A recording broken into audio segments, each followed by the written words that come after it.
Now, military analyst James Blackwell joins us to add perspective to the ground war. He joins us from our Washington bureau. First question, we've talked a lot about strategy in recent hours. I wonder if you could talk a bit about scenery for us. Can you give us a sense?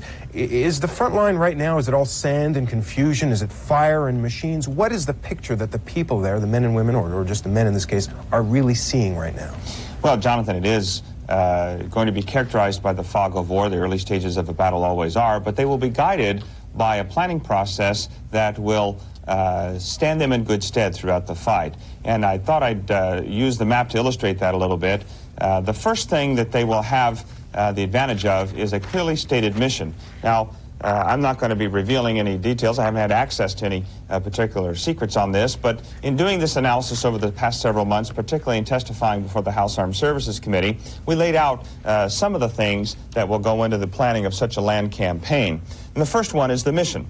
I think that they will have a number of missions, probably 4 or 5. The first one will be to decisively destroy the Republican Guards located just north of Kuwait.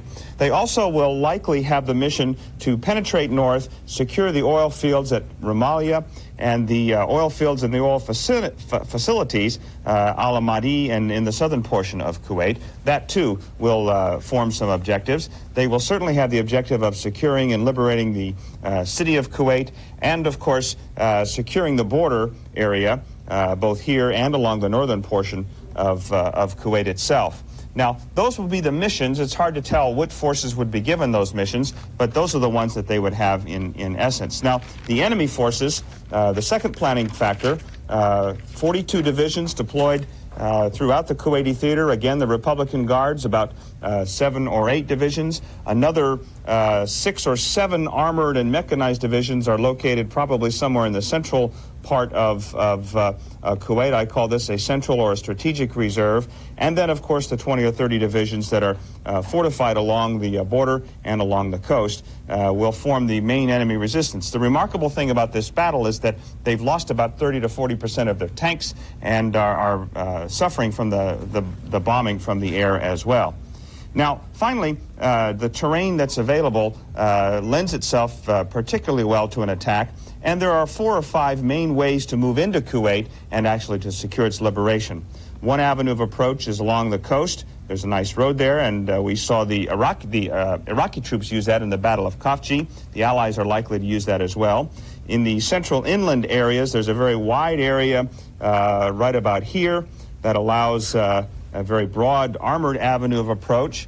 In here is some terrain that is rocky and not as easily traversable by armored terrain. They are likely to avoid it, but they could go through it as well. There's a wadi that forms the boundary between Kuwait and Iraq, and that, if they can secure the flanks of it, that can form a nice fast avenue of approach.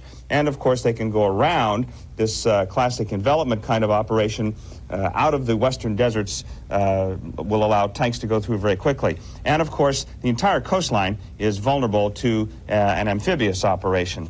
Finally, the other planning factor is troops available. There are, as we know, 700,000 some odd Allied troops available, organized into 6 or 7 corps. There are more than enough forces to attack on any one of these avenues of approach or all of them simultaneously and still have substantial reserves, a great deal of flexibility, and it'll be interesting to see how this operation unfolds in the coming days. James Blackwell in Washington, thanks very much for that. Susan?